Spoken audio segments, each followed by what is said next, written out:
Okay. So, kumuha ako dito ng daon ng saging. Gamitin natin doon para malamig yung sa loob ng box ng ating ipapadalang sisiw. May nag-order kasi guys sa Romblon. Ngayon sabi ni shipper, dalhin na daw ngayon kay dadaan daw yung isang truck. Ngayon nagmamadali ako para mahanda ko ang kahon. Pinaliguan ko pa, basa pa sila, no? Yan. Okay. Tapos na natin yung box na gagamitin sa kanila. 4 sila, no? So ito yung malalaki, 2-month-old yan na hybrid A. Tapos yung dalawang maliit, Astrolorp yan. So ang pinagkaiba nila, itong hybrid A natin ay P-comb. Tapos single comb yung ating Astrolorp. Yan. Malalaki din yung ating Astrolorp. Ayan. So, binigyan natin ng 1 month yung price ng Astrolorp kahit nampas na siya.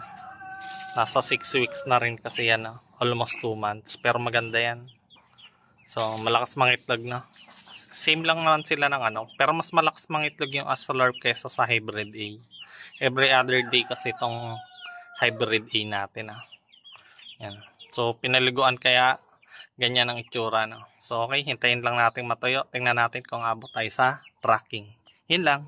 Yun lang muna, guys. Bye-bye. Okay. Update, guys. Pinalitan ko yung rooster, no? Or yung cockerel. Ng mas malaki, no? Nasa, yan.